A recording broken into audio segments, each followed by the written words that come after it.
Hello and welcome to your second stimulus check and stimulus package update. Today I decided to compile all of the current events going on and how they may affect the timeline of the next stimulus package. There are a lot of factors here, so let's dive in and just be sure to listen to the entire video so we can all build a bigger picture of what exactly is going on here. Starting off with a brief summary. We're currently over 2 months into stalled stimulus negotiations. The bulk of the news and the progress kind of seems to be thinning.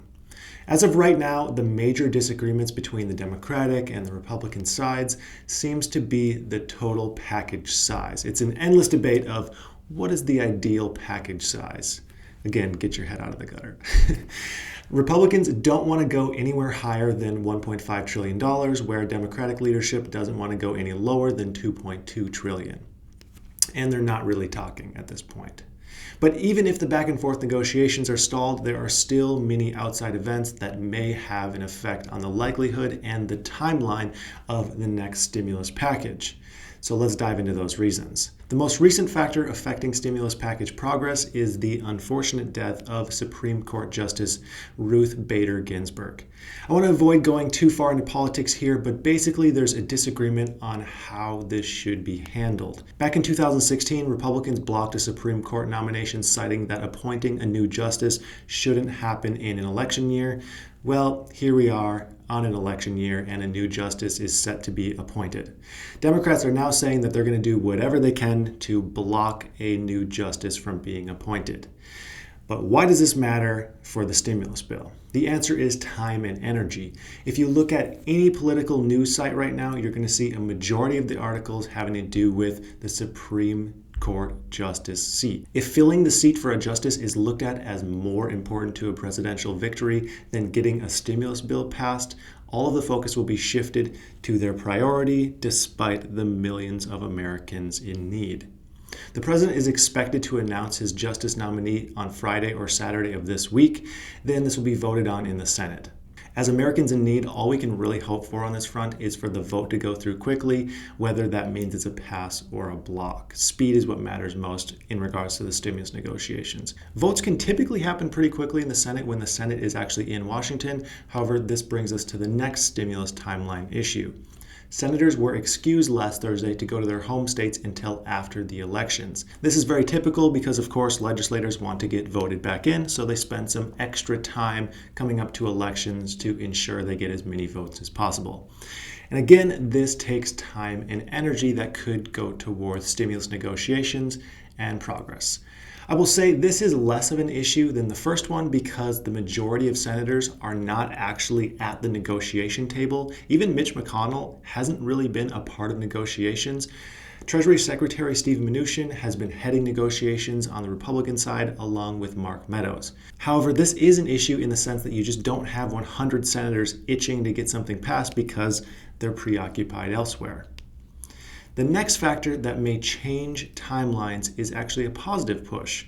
This one is because of the president. Last week, amid the stalled negotiations, he tweeted, "Go for much higher numbers, Republicans. It all comes back to the U.S. anyway, one way or another." Now, some people have said this is just a tactic to show the public that he is helping to handle the pandemic, but whether you believe that or not, the president is a key to getting a stimulus bill passed, and if it helps him in the polls to get something passed, it also helps struggling Americans as a result. And after all, Trump is in close contact with those key negotiators, Mnuchin and Meadows, so he no doubt has some influence on them and can be influenced as well. I think this is a very positive push when it comes to the stimulus. This video is sponsored by Brew. For these daily videos, I have to scour the web for updates, sometimes visiting 10 different pages in order to make a single video. Brew is a free daily newsletter sent directly to your inbox that updates you on everything you need to know. If you enjoy my videos, you are going to love this free service. Traditional news is dense and boring, and heck, that's why you watch my videos. Brew is witty, relevant, informative, and gets you up to speed for your business news in just 5 minutes. Just yesterday, Brew summarized the Snowflake IPO and what the company does, and told me about the ongoing US-China trade war and its implications for our country. There's really no reason not to subscribe to Brew if you're interested in business, finance, or tech. It's completely free and takes less than 15 15 seconds to subscribe. So click the link in my description below to subscribe to Morning Brew today. The next factor is another positive one. Well, it's positive for the stimulus timeline, not so positive for the economy. And this is the stock market. The markets have been on extremely shaky footing for several months now. There's no reason we should be seeing record high numbers during a massive economic downturn and global pandemic. And well, the markets as of today are going down. This morning, the Dow is down at 934 points, the S&P 500 is down 2.6%, and the NASDAQ is down 2.1%. And again, why is this important? Because in the past few months, the strong stock market numbers have been used as an argument that the economy is better than it really is. And they're using that argument to say we don't need as much stimulus. And the issue with the pandemic is it disproportionately affects small businesses, much more negatively than it does large businesses. Large businesses have easier access to funding, more money in reserves, and just more ways to weather a storm. Small businesses don't have those same options. If you own a small business, you'll know how hard it is to get a simple loan. It's insane. You have to talk to 10 banks, pay 10% interest, and put your cat up as collateral half the time. Yes, we did have the Paycheck Protection Program, which helped out, but that was only built to help for 8 weeks. And of course, this has been much longer than 8 weeks. So take all of that and then add the fact that large companies are much more visible. Public companies, by definition, are in the public eye. It's nearly impossible to know how a small business is doing unless you actually call up the owner and talk to her. So we have hundreds of thousands of struggling small business owners without much of a voice and a few hundred huge businesses doing pretty well. And the huge businesses are the ones who are used to gauge the health of the economy. What I'm getting at here is if the stock market continues to go down, this will put much more pressure on legislators to get a stimulus bill passed because the issue will be much more visible. So let's take all of these factors and build a comprehensive picture as to what we can expect. Here's what I see. I think we're looking at some very major delays, things that could delay a vote for weeks potentially. But we have the benefit of the fact that many key negotiators are actually a step away from the action. The action is kind of in the House and the Senate, but most of those people aren't actually doing the negotiating.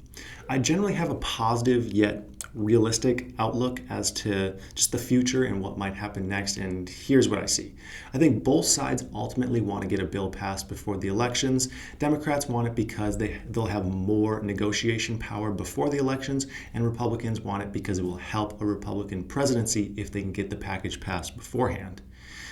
So when things come down to the wire, I think that a stimulus bill will be passed just before the elections. The question is now, what can be done in the meantime? And here's what I'm thinking. Someone needs to move, and I think it should be the House. The way I see it is they have kind of three options. The first option is to just keep the bill as it is and keep quiet. They voted in the $3.4 to $3.5 trillion HEROES Act back in May, and they're kind of just holding strong on that and just hoping that Republicans inch closer and closer to their bill. And this is kind of Pelosi's plan, just to keep it as it is and let that build pressure. Now, I think that's probably the worst of the three options as far as actually getting some progress made and helping out those who are struggling. The second option is vote on a recalibrated bill, but keep it at that $3.4 trillion. So a lot has changed since May. There's some major updates with the economy and virus testing and schools and areas that either need more or less funding. So they could keep the package size the same, but kind of just change up a few things to make it a better representation of what exactly is going on right now. Now again, this isn't the best option, but I think it would be better than just keeping the package as is, how they voted in May. And plus it would have the secondary effect of showing like, hey, we're trying here, you can see we're putting in action, we fixed this up a little bit, we put it on the floor, we're doing things. And that's kind of what the Senate did when they voted in their skinny bill a little while back. However, that was kind of a flop. They should have made it a little bit larger in my opinion, because we all knew it wasn't going to get voted through.